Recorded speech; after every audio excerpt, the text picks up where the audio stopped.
Okay. Three, two. Welcome back to Earth Station One. Now it is time to talk all about Star Wars Andor. Mr. Mike, ready to take us away? Yes, we are talking about a series on Disney Plus. It's a prequel to a prequel.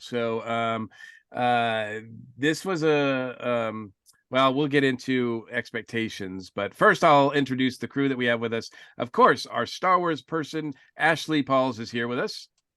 Oh, thank you. I am always excited to come back to the station to talk about my favorite franchise. And Jennifer is back with us on the station too. Welcome back, Jennifer. It's been a while. Yeah, thanks. I'm glad to be back. Absolutely, absolutely. Okay, so let's get right into the expectations for this series. Jennifer, we'll start with you. What were your expectations going in? Were you excited for this series? Did you feel it was necessary? And then overall, were you satisfied after the season finale? I was pretty excited about it.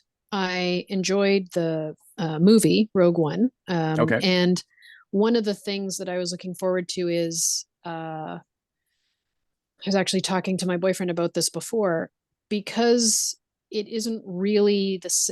All of the other movies and programs had characters that we know from the original trilogy, and having something like this, while there is an association with it now, because we know that Rogue One goes right up to the beginning of Episode 4. But the series, though, because there aren't really any big names in there at all, that you can explore the whole idea about the Empire and the rebellion and how people felt about it without tripping over anybody's toes. So there would be a certain amount of freedom in the TV show that you wouldn't have in something like The Mandalorian or Right. the Boba Fett or Kenobi. So I was really looking forward to being able to see something different. And I thought it would be a little bit more dramatic because Rogue One was dramatic, and I enjoyed it. I quite liked it as the for the Star Wars TV shows, the non-animated ones, because I haven't really seen any of the animated ones. I think it was probably my favorite. Ah, very good. Very good. Yeah, it's definitely interesting that you're right. There's only about a handful of recognizable characters from the Star Wars universe that we encounter in this series. So most everybody is new. Mm-hmm. So that does give them a lot to play around with. Ashley, what about you? What were your thoughts going into the show? Yeah, so I really enjoyed Rogue One. I thought it was a great film and also just was impressed that they committed to the tragic storytelling in that movie. I mean, how we got attached to the characters and then they all sacrificed their lives for the rebellion. So if we are going to get to know the characters a little better, it basically has to be a prequel. And I really enjoyed Diego Luno's performance. So I was excited to see him get to play this role again. And yeah, I was really looking forward to it. I will say that the show is a little bit different than what I expected, maybe just because Rogue One, I feel like, is such a high intensity. You feel like you can feel like the countdown till the Death Star is going to fire, and they have a very limited amount of time to steal those Right. plans. Whereas Andor is very much of a slow burn, and it's probably the most non-Star Warsy Star Wars show we've seen yet. I don't necessarily mean that as a criticism, but Nope, I get it.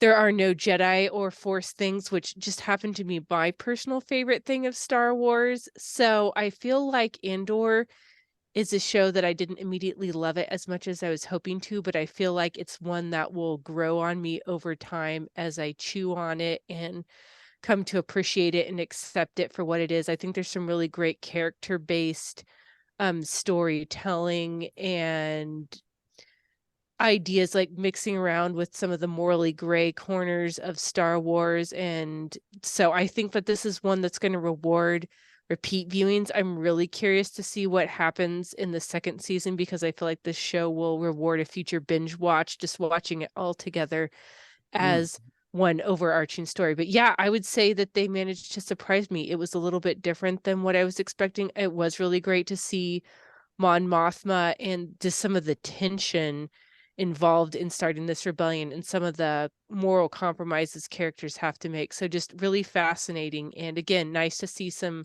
new faces and some new characters that we haven't met before. Absolutely. Absolutely. Yeah, I kind of feel like I mean, both of you said it's a little different, and I kind of feel like Mandalorian and everything that Filoni and Favreau have given us. You know, we've made the analogy before, but it's like two kids playing in their sandbox with the action figures, you know, whereas this is like, no, this is the adults table. Like this is not like playing around with action figures. This is like we're getting serious about like a lot of the themes and a lot of the events that are happening in the Star Wars universe. We're taking that perspective from it. When you've got the guy who was a Academy Award nominated director and writer, as well as producer, showrunner of House of Cards, like that you're going to get something, you know, dare I say, more mature, more adult, right? It's going to be different type storytelling. Mike, what did you feel about this going in? It was interesting too, because like Ashley and Jen, I really enjoyed seeing, you know, Rogue One. And you had a much more mature Andor in it. You had, you know, he's seen a lot of stuff. He's been working with the rebellion for quite some time by that point. And it was interesting to see a much younger, more immature version of him, and somebody who didn't really want to get involved with, you know, he had his own little rackets going, you know, stealing stuff from the empire, and, you know, borrowing and stealing stuff from spaceships and stuff. And he was also searching for his sister at the very beginning of this. And it was interesting to find, you know, how he was being pulled into it. And, you know, he was being used basically as cannon fodder for this. And it was interesting with it to bring his character, you know, in the very final scene of the season, you know, all right, kill me or have me bring me on board, because I want to get involved because of everything that was being seen. And he was, you know, by his mother, music air quotes, because, you know, being used to, you know, being prepped to, you know, help with a rebellion against the empire. And you could feel through this whole series the tension building and building and building. In some ways, this, you know, it was set in the Star Wars universe, but it felt more like an episode of Firefly in some ways. It, you know, it could, you know, could be almost that kind of universe. And it was more gritty, it was more dirty, it was more political, it was more, you know, you didn't have heroes in this one. You had gray and black, because you had the empire being the black, but you didn't have any white shining knights in this one, which was really interesting. Yep, Yeah, I agree. Yeah. I liked Rogue One. I was okay with Rogue One. I was like, oh, that's cool, but I didn't love it. But I didn't have any serious problems with it. But when they announced that they were making a series about Andor, I was kind of like, I didn't even remember that was the character's name. Actually, you know, in addition to being a Star Wars fan, I'm a huge Star Trek fan, and every time I hear Andor, I think of the Andorians, and I'm like, why is Star Wars making a series about the Andorians? So yeah, Mikey, I was with you too. I thought the planet was Andor at the beginning. Yeah, I keep thinking Andor is a place, not a like, and you know, it does sound like Endor too. So there is that mix up there, but too, and so, but and I thought watching this I went in kind of like, okay, well, I'm watching it. It's Star Wars. I'm gonna watch it. So the first two episodes, I was like, man, this is really well made. But man, nothing is really happening. Like it is like slow. And and then like the third episode, I'm glad they aired like the first two episodes like the same week. They released them the same week, because then you could watch those. But like if you had to like wait another week for the second one, and then by the time the third one's like, you're like, well, I'll just see that in whenever.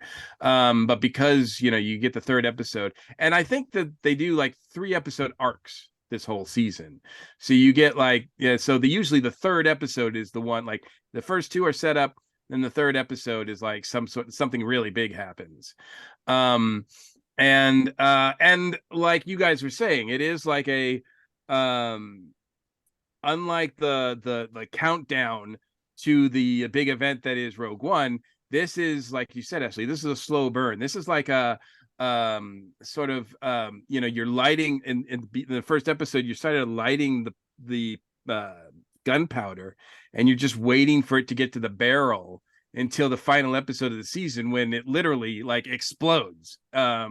And yeah, I mean, I think this is like the start of, we're seeing the beginnings of the rebellion here. And it's the fact that it's ordinary people, not Jedis, not force sensitive people. I don't even know if anybody mentions the force in this. We don't certainly have anybody wielding a lightsaber, although there's one character that I'm like, it's possible he was a former Jedi. I was thinking the same thing.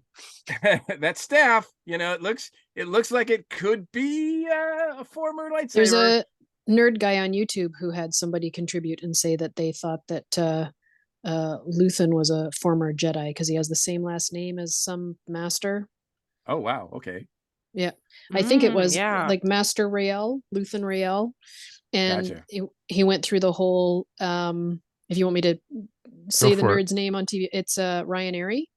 Okay. It's not his idea though. Somebody mentioned it to him, and he gives credit to them on his show. And he was replaying the monologue about what have you given up, and the first thing that he says is calm, which is when you're a Jedi, you'll know what that you are right when you are calm. Yes. And he sort of itemizes all of those things. And he was also speculating that the cane that he has might be, and when put it away or put it down, that it could be it's his cane that expands, but it could be like the old British Avengers, it could be a lightsaber in there. Yeah, absolutely. That's that. And to be honest with you, I didn't make that conclusion myself either. I listened to a podcast called Decoding TV, where they've been covering Andor, so they've been doing a great job with that too, so shout out to them. And yeah, that they were the ones that I think they had seen it somewhere else too, and there was a lot of speculation online that he was a former Jedi. Doesn't really matter though. I mean, Luthen is what he is in this, and he's played by Stellan Skarsgård, so who cares? Like, he's just so good. Amazing. And that's really what drew me in. I like Diego Luna to an extent, but I find it interesting that he's not the aggressive one in this. He doesn't push the story along. He gets swept along by the story. And it's not until, like you said, Mike, at the end, again, we are doing spoilers. It's not until the end, that very last episode, the very last scene, where he's like, I'm in. He's finally like made the decision to actually do something. And I like that a lot. But it was the other characters, the performances, the wonderful performances by people I knew, like Skarsgård and I'm losing his name now. Luna? The guy that was in the prison. Andy Serkis. Andy Serkis. Yeah, Oh, Serkis. yes. Oh yeah. And then Forrest Whitaker, and then some other actors I had never seen before, at least not to my knowledge, but they impressed me as well. So there's a lot of really great scenes in this, great character moments, and that pushed me through the whole series. And of course, the ending, I felt like I was watching a series about, like you said, Mike, you said it was like Firefly, but I kept thinking, maybe it's because I'm from Massachusetts, but it's like I kept thinking like this was like a series of like the Revolutionary War. Like this is like everything that goes into building that. It's kind of like you get the Americans versus the British here in a way that I don't think I've ever really thought about Star Wars before. Well, and also you guys were mentioning that you thought that maybe Andor was the planet. And I don't know if this is what the reason why they gave him the name in the original movie, but Mhm. I think it makes a lot of sense for his name now because the show is sort of about the little people and how they Mhm. felt about the Empire and the rebellion. And the word andros is Greek for man. So his Oh, name could just be like Mm. the The everyman. everyman. everyman. Yeah. Ah, yeah. Yeah. And I also Well, wondered, this is just as an yeah. aside, when we were talking about his mother, Uh-huh. the only part about this whole thing that sort of rang false to me is he was basically kidnapped by this woman and her friend when he was a child. Why is there no resentment? Like there wasn't even any kind of throwaway line like, I hated you until I learned how to speak English and figured out what you were doing or whatever language they're supposed to be speaking. But he just loves her. But he was, I mean, it's not like they kidnapped him when he was 3 and didn't remember. They took him from his planet and his family, and he spent the rest of his life looking for his sister. Why doesn't he resent them? Yeah. Well, I could ask also why did he stop looking for his sister? Like once he's free and he has all the money, like you'd think he instead of running away, he'd be like, now I can, use these resources to find my sister. But Maybe he that's realized there gone. are other That's priorities. Yeah. yeah, partying. I guess. No, no, but I mean, Yeah. like well, yes, that maybe he was going to relax a little bit and then look for his sister. But yeah, that makes sense. But I found like, Cassian to be, solid. But like I said, everybody else is really Carrie. I felt it was Carrie in the series. And that's the way I think it was written. It's supposed to be that way because, he's a guy that's behind the scenes. It's the guys like, Luthen and and Kino Loy who Circus plays and the woman who plays his mom, like they get some really great characters, like Emmy nominated like speeches in this and scenes in this, but Andor doesn't. Like Cassian just is like, he just manages to stay alive, and he's really good at staying alive, which is the one thing that he does pretty much throughout this. But we're gonna go another round. Ashley, I'm gonna start with you this time. What's something else about this series that you liked or really appreciate it? Yeah, well, one thing that I noticed is kind of interesting is that I feel like Cassian and then the other guy working his way up through the Imperial ranks, I think his name is Cyril, are Cyril, kind yeah. of Oh, Cyril Karn. are an interesting parallel because they're both kind of quote unquote nobodies in the system that end up becoming big players or at least want to be. So I'm still kind of waiting to what his deal is, why he just loves the Empire so much. I feel like there's more to this character. It will be interesting to see what happens when he achieves his goal, if he thinks that the Empire is still worth fighting for in the end.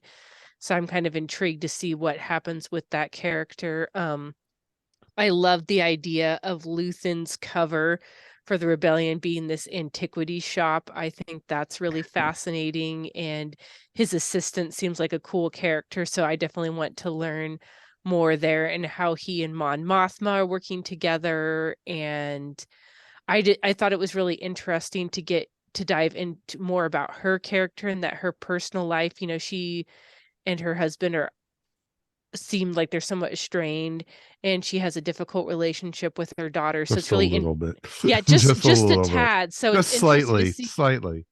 yeah, somebody that's such a hero in the rebellion. I mean, when you contrast that with like Leia and her mother and father in the extended universe, how close she is with them and what an integral part they are in her life. But Mon Mothma has kind of almost had to push her family away in order to get this rebellion going. So just all the things that have been sacrificed. And then I think her cousin is an intriguing character too. I believe that's the woman leading the mission to go steal all the imperial payroll.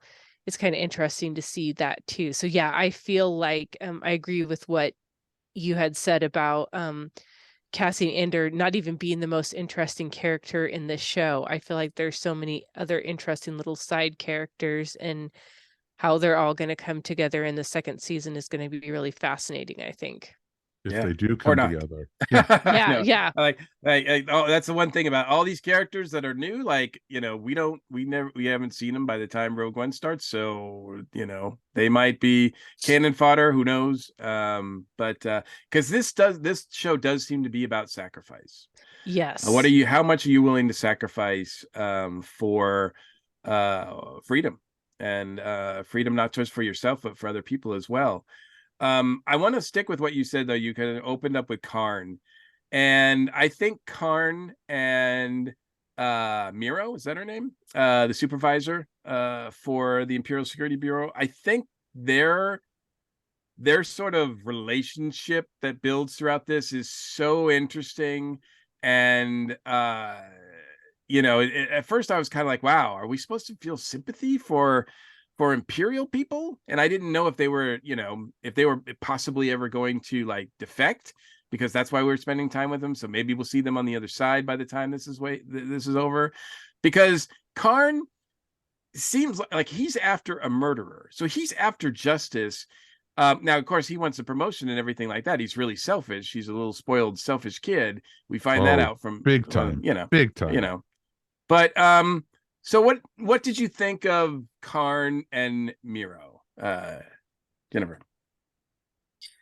Well, with Miro Dedra, I turned to my boyfriend at one point and I'm like, I kind of want to see her fail, but she's the only competent person who she's working with. So I don't really want to see her fail because she knows what she's doing. She's doing her job. She thinks what she's doing is right. So I mean, of course, I don't want her to win because she's on the wrong side of history, as it were, but she knew what she was doing. She played the game, but not even in a sneaky, underhanded way. She was like, she went to human resources rather than fighting that guy for his information. She just took it and then showed that she was right. And I mean, sometimes if someone, because the other guy, he wanted to win over her, but he was just in it for the power. He wasn't in it for what was right. And she's doing what she thinks is right. I do not want to see a redemption arc for her, though. And I don't think there should be. Yeah. No. But you do feel like not only sympathy for her, but as Jennifer was pointing out, like she's a working woman in a man's world. You kind of are rooting for her because you realize how much harder she has to work in order to keep up with these people, that she's their betters, but she's, so she has to do twice as much work, probably for less pay. I don't know what the Imperials pay, but so you, and then they have this sort of weird relationship with Karn. I mean, Karn's a stalker. He's creepy. Yeah, I don't think that needs to go anywhere. But then the last episode, he saves her life, and you're kind of like, oh, where's this going to go? It's a really interesting dynamic, and I don't think we've seen Imperial characters like this before in Star Wars. I don't know either if it's fair to impose our ideas of a woman in a man's world to the Star Wars universe. There's not too much of that. She's just a girl, we shouldn't listen to her. There are fewer women in it, as there are in a lot of movies. There's usually more male characters than female characters. But I don't know that she's fighting to be recognized because she's a woman. I think she's just fighting to be recognized in a place with an extreme amount of infighting. I think she's trying to work her way up. And yeah, exactly. Well, I mean, it does feel like this is a more corporate look at the Empire. I mean, you've got guys in cubes, you've got a board of directors kind of scenario, you've got a lot of it just seemed to me that it was really using a corporate atmosphere for the Empire rather than the military one that we've seen before. I've seen so many references to characters that I actually work with or have worked with in the past, and it's scary how realistic it is. And Miro is one of those people who will tear you down to get what she wants, to work her way further up, to get favor, and everything. And no, I don't. I think she's a rotten character, as in a rotten person. I think the actress is playing the hell out of her, but I do think she is not likable. She is not anyone who's going, oh, I feel sorry for her because she's female or whatever. I never saw that.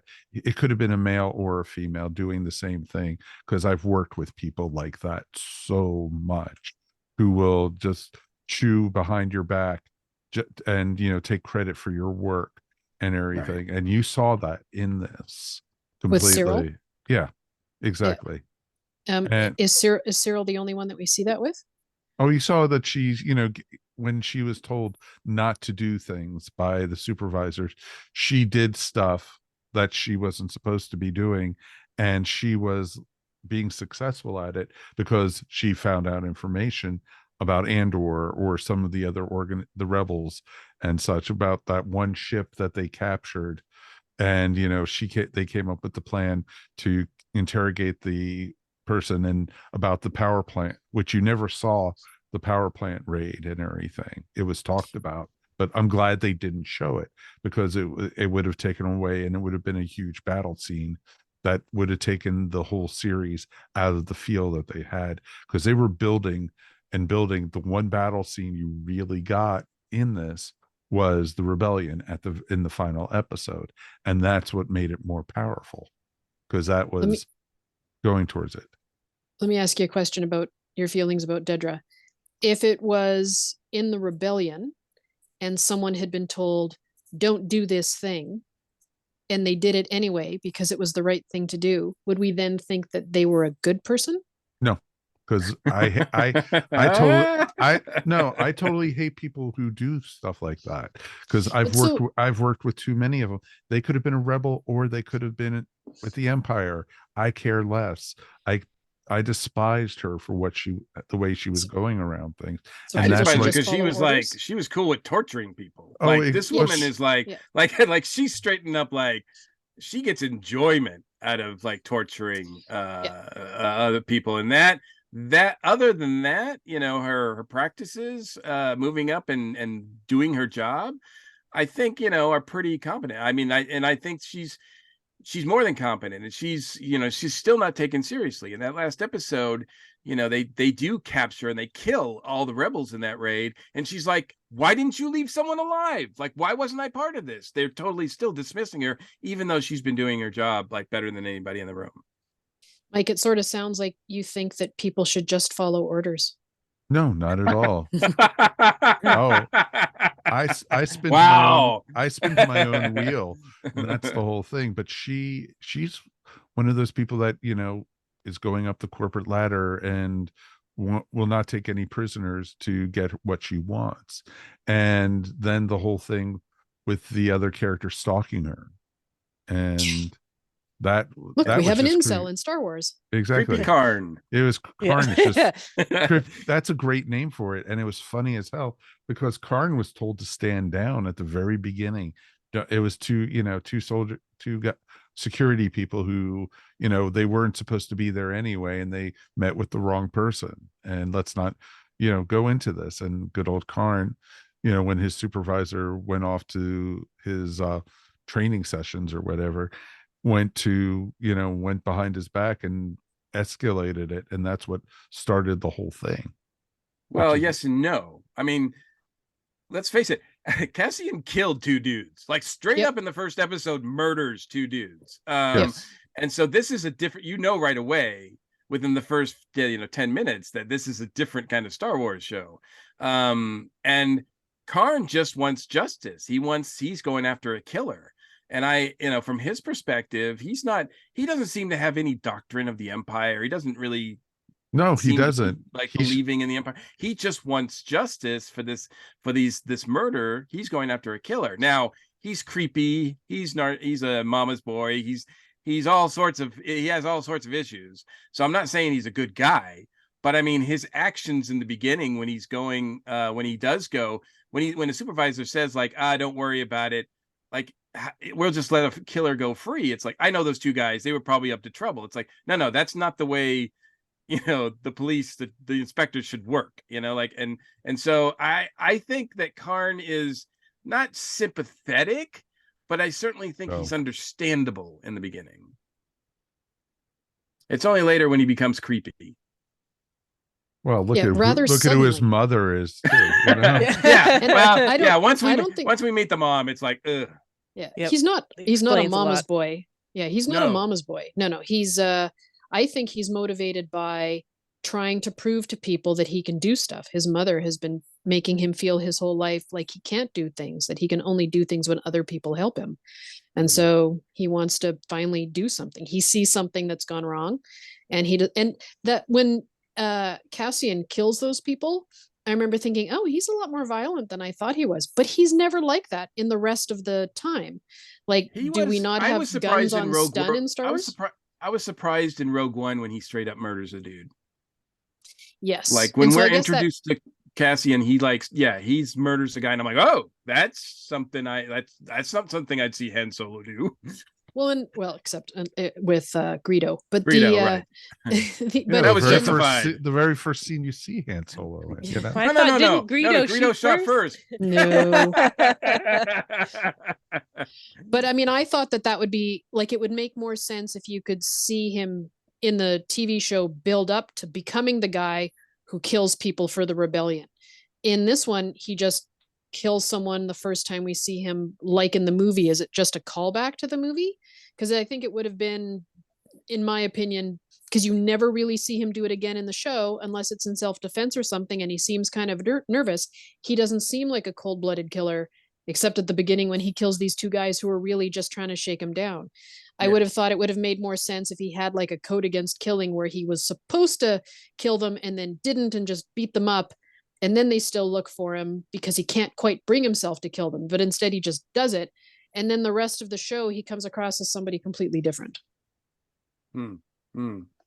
Yeah, well, I mean, the rest of the show, he's sort of given up on looking for his sister too. That's kind of an odd kind of switch too, I think there. Let's talk about some of the other things in this. Mike, was there a character or a sequence or an episode that really you appreciated in this show? Well, the scenes at the prison were just amazing. Oh, yes. You know, Andy Serkis is just he just proves himself every time how amazing of an actor he is. And the whole scenes, you know, being the supervisor, you know, hey, his time is almost up. He has 200 more cycles left, and, you know, that he's going to get out and, you know, get back to his life. And, you know, Cassian literally going, hey, no, you know, we've got to get out now. We've got to do something. And then finding when they killed everyone on, what was it, level 2 or something like that? Yeah. Yeah, one of the levels, yeah. And it was just like, and then the doctor, you know, coming in when the one guy had the stroke was just, it was all those scenes were so powerful. And I was like thinking they're building stuff for the Death Star. They've got to be building, you know, all this stuff. And it was just to get proven right at the very end was just awesome. And the escape scene, you know, we're getting out of here. Everyone's getting out. And, you know, and then finding out that Andy Serkis's character can't swim and everything. It's like, oh, that was just so heartbreaking. It's okay. Somebody would have been able to tow him. We know later on he becomes Snoke. So he becomes the supreme leader. So even though we don't see that happen, like, you know, come on. They're both Andy Serkis, right? So that's the big mystery behind Snoke solved, right? Oh, of course. But it was those scenes in the prison though were awesome. And it was funny that, you know, Cassian got captured by the robot, you know, the model robot that would end up being his assistant in Rogue One and everything. It was just like, okay. Because there's a lot of like little touches here that foreshadow things. And it's like I was waiting for, you know, we're going to hopefully get that in season 2 and everything, but we're going to, you know, hopefully see how he gets the robot as assistant, because this is like 5 years before Rogue One. So yeah, and I think the second season, I don't know if there's going to be a time jump between seasons, but the second season is supposed to lead right into the beginning of Rogue One. So I'm wondering if they're going to tie into Rebels at all too. because there's I doubt it. I don't think that the producers have any interest in crossing over this. Now we've seen characters that have appeared in, like Saul Guerrero is in this. Mhm, exactly. Well, Saul Guerrero was also in Rogue One too, so you Yeah, see, his first appearance was in the Clone Wars, though. yep, that's true. So it was neat to see, but I would also love to see, because there are certain events. It doesn't even have to have the characters from the Rebels, but there's events that happen in Rebels that could tie into majorly the formation of the rebellion and everything with this.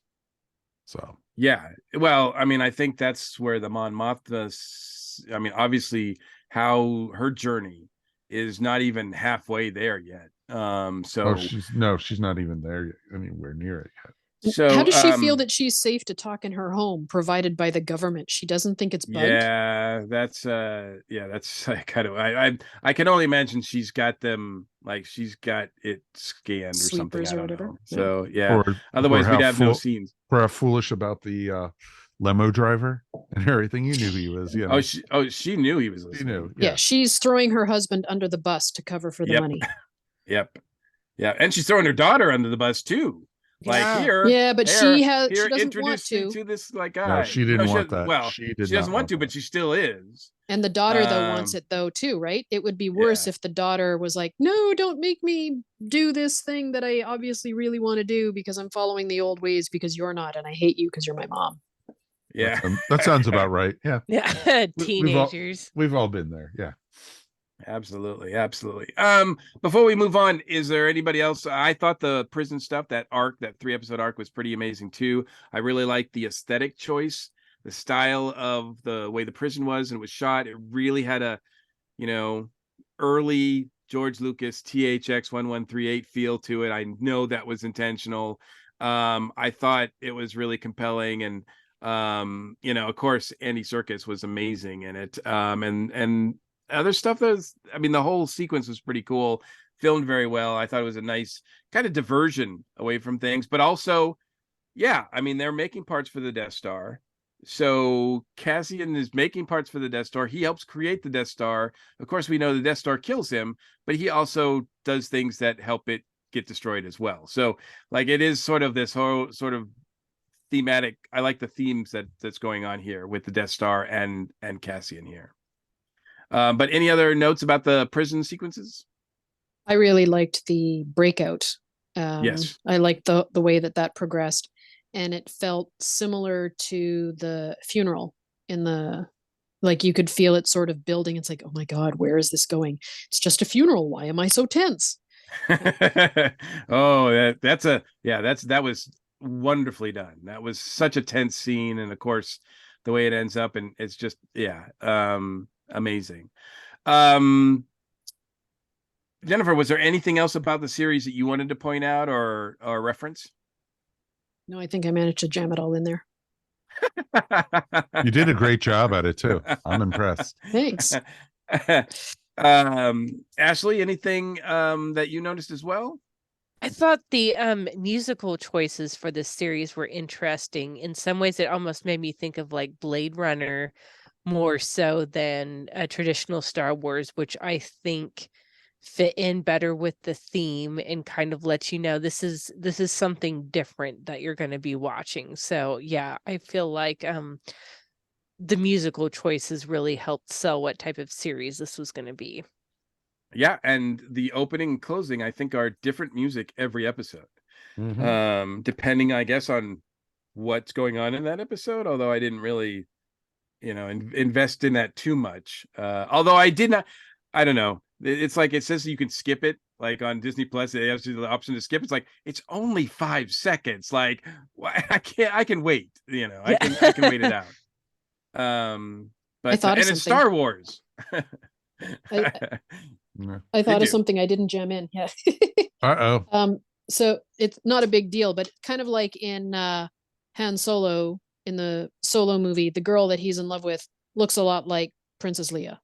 Yeah. So he has sort of a type. And Bix looks like Jyn Erso, or I guess vice versa.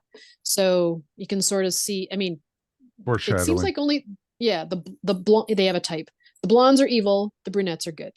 Yeah. No, I noticed I that. could have told you that for years. It's okay. I think Rogue One really hit it home because it was like, okay, you're introducing a female character in this as who's going to lead this movie, and she has the same kind of, she's a petite brunette that looks similarly to, Leia and Amidala and like all of them. It's like, why couldn't we've had someone blonde or heck a ginger? Go out there. If she's a rebel, like have her be a ginger, right? But yeah, there is a type, and you're right about that. I think with Lucas, when he made the Star Wars films originally, all the Imperials were supposed to have an English accent, and all the other characters, particularly the rebels, would have American or other accents as well. I think that's held up. I'm pretty sure that's held up in this series, but I'm not sure completely. There's at least one Imperial Guard in episode 4, I think, who has an American accent.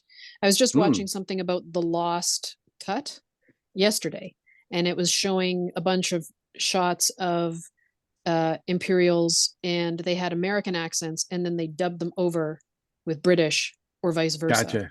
But there was one guy I remember walking along with Darth Vader talking to him, and he totally has an American accent, but I can't place what scene it was. Mike, any other comments or things you wanted to point out about the series? Yeah, we didn't even touch on the heist and scene, that was just awesome. And everything, that the building up to it, the blending in with the locals, and then the heist itself and how bad it went for them. But they still made it away, but it cost them 3 dearly. of them did. Yeah. And the dude's manifesto. Yeah. Oh, the manifesto was awesome. And when he got crushed though, it was just like that was just awful.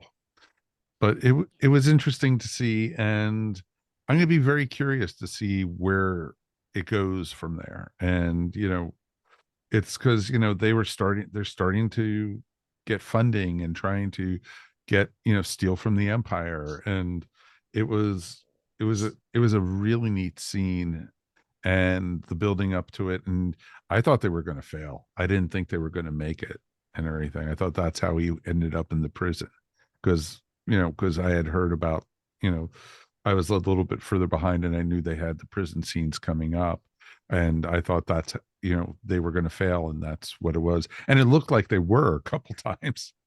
And afterwards, when he was talking with that guy that he shot at the end, the guy who was like, we could just take the money and get away.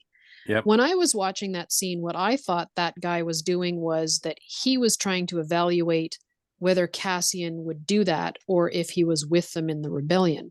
And so when Cassian just killed him, I was like, wait a minute. How do we know that he was really going to, like, maybe he was really just trying to evaluate Cassian, and now we'll never know.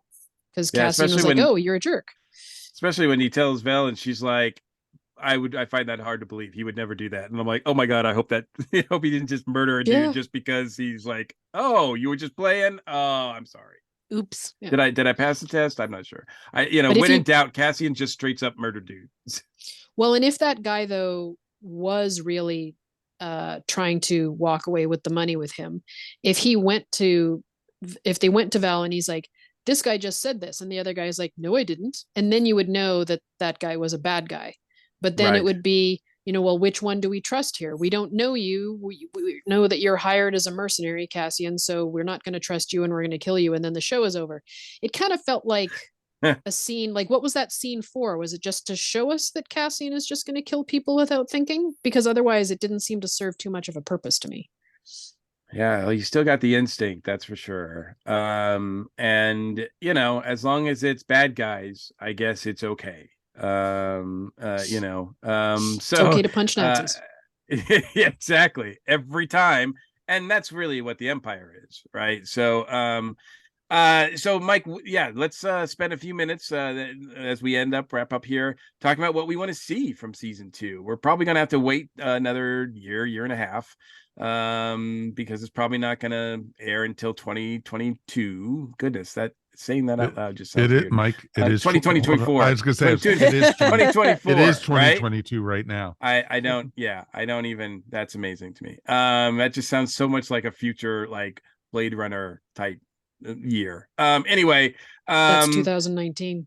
so we're going to have to wait a while. But whether there's a time jump, of course, it's going to have to lead in. It's going to be leading into the events of Rogue One. We know that.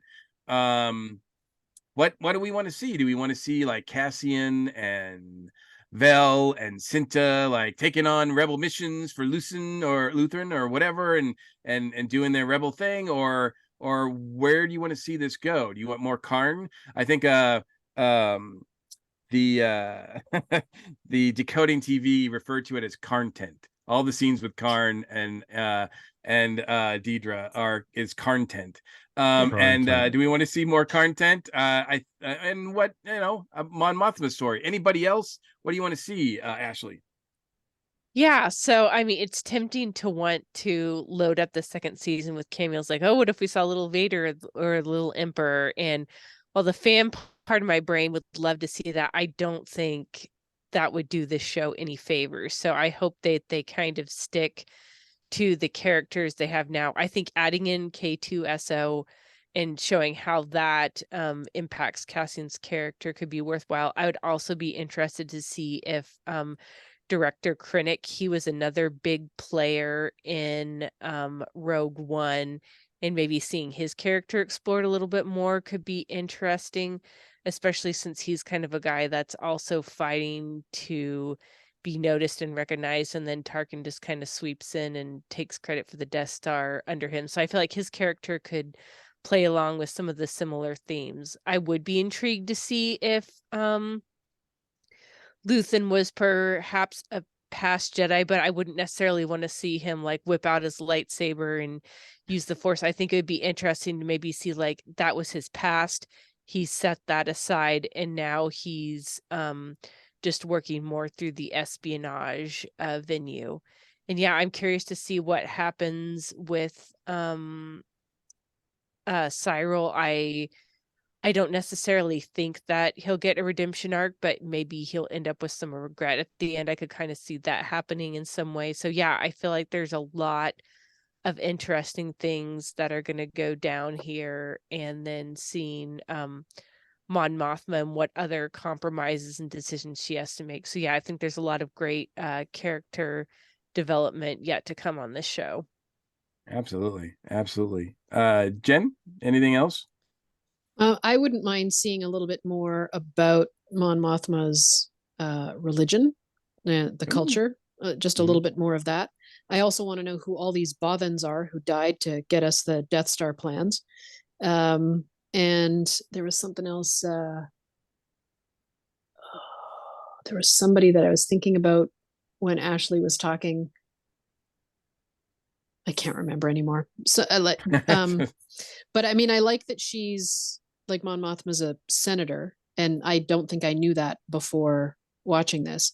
So she's like Leia, and I want to see what happens when, like, I kind of feel like her husband. Oh, I remember now. I want to see what her relationship is going to be like with the mobster who she's tied herself to. And I kind of feel like the mobster is going to be somebody who helps her with the rebellion in a way that she isn't expecting, because she'll think that he's someone who's only in it for himself. And I mean, and a lot of people are, and he's obviously in it for the status because he wants his son to marry into her family. But I wouldn't be surprised if he has some feelings about the empire himself, because he's a criminal. He doesn't like the government anyway.